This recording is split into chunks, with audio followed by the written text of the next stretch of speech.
All right, let's talk about body psychology. So body psychology is where emotions are stored inside of the body. So if somebody comes in and you're doing a Reiki session for somebody, or even on yourself, and say like your knee is hurting, right? Or you have some issue with your right arm or your hip or your nose or something else. Well, there's actually typically an emotion that's associated with this. So it's manifesting in the body as physical pain. However, there's usually an underlying mental and emotional component to whatever discomfort you might be experiencing or your client might be experiencing. So this is going to give you an understanding of what the emotional aspect might be. Starting with the nose. The nose is related to the heart. So coloration and bulbousness can mean it's related to some matter of the heart. Sense and smell, sexual response, and self-recognition. Self-recognition is another one associated with the nose. Then we have the face. The face expresses the various masks of our personality. And the face also shows how we face the world. So if we have an issue, something's going on the face, it can be related to the way that we're facing the world or the way that we're showing or expressing our various masks of our personality. The mouth, survival issues, how we take in nourishment, can also have to do with security, capacity to take in new ideas. Eyes shows how we see the world. Nearsighted is more withdrawn, farsighted is less inner-oriented. The eyes are also considered the windows of the soul. The forehead has to do with intellectual expression. It's that frontal lobe, the frontal brain, intellectual expression, how we express ourselves intellectually. The brow, intuitive center, emotional expression. The neck, thoughts and emotions come together. I often think of the neck as the chimney of the heart, right? The neck helps to connect the heart and the head. And so this is where thoughts and emotions come together.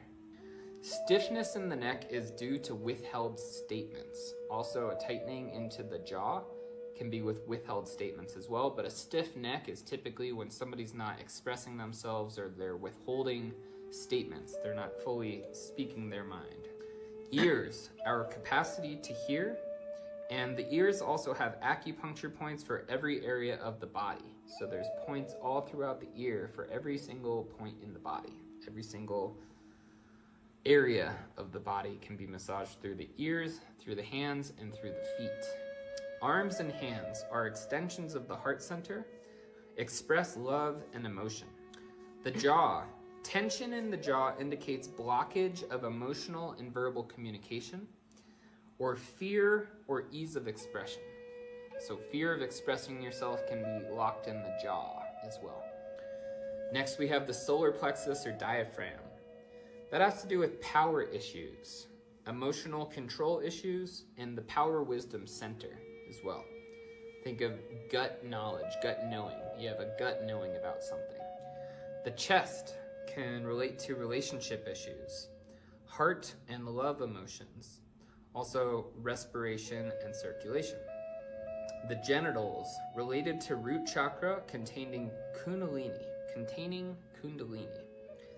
Also survival issues and fear of life.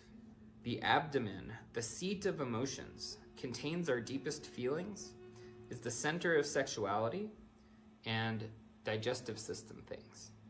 The knees, fear of death of the old self or ego, fear of change.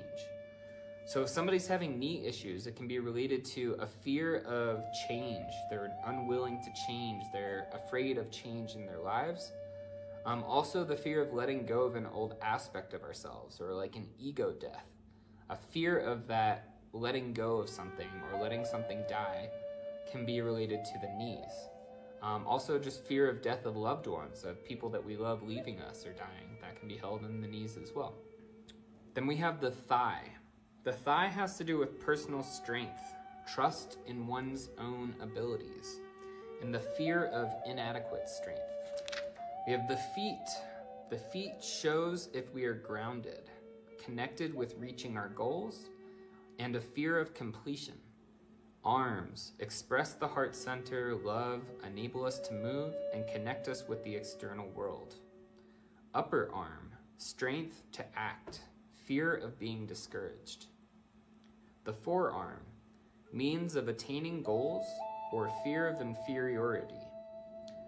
Then we have the back of the body. So the back of the body is typically associated with the more subconscious or unconscious aspects of self. The front of the body is connected to the more conscious aspects of self. The elbow connects the strength of the upper arms to the action of the forearms.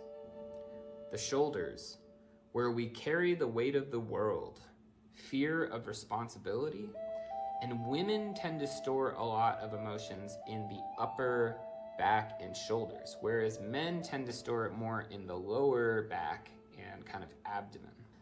Upper back is where we carry stored anger, particularly between the shoulder blades. The back in general is where we store all of our unconscious emotions and excess tension. The lower back is the junction between the lower and upper body movement, and men store a lot here due to the storing of emotions in the belly. The pelvis, the seat of Kundalini energy, the root of basic survival needs and actions. The gluteus muscles, holding in emotions, not releasing and letting go. Anal blockage can be related to that as well. Hamstrings, self-control issues and letting go. The abductors, which are our inner thighs. Inner thigh contains sexually charged issues. The lower leg enables movement towards goals, and fear of action can be associated with the lower legs. The ankles are for creating balance. Okay, so we touched on this a little bit, but the front and back division, we're now on page 5-8. The front is our mirror to the world. Your front of the body is your social mask. It contains the emotional issues of daily life, such as love, desire, sadness, joy, concern, etc. Heart pain is stored in the chest, between the ribs and in the insides of the shoulders. A lot of emotion is also stored in the belly. The backside of the body stores many of our unconscious thoughts and emotions. The backside is where we hide issues that we're not prepared to handle. It's our emotional disposal area for all things that we don't want to acknowledge. A lot of fear and anger is stored between the shoulder blades and along the spinalis muscles on either side of the spine. All right, now let's talk about the right side and left side division. It might be flipped on your screen, but this is my right side and this is my left side.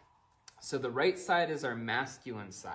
It has to do with the more rational, logical, assertive, yang, male aspects of your being, of your character. And the right side often holds anger. The left side is our feminine side. It's the intuitive, it's the receptive, it's the passive, the yin, feminine aspects of our character, and holds sadness oftentimes. Lastly, we have the limbs and the torso. So the limbs, being the arms and the legs, are the vehicles for making contact with the outside world. They allow us to move in space. The limbs are the most active parts of the body in regards to the outside world. The torso is the core of the body. It's the center of the private self, very inactive regarding the outside world, tends to be more reflective and focused on the self.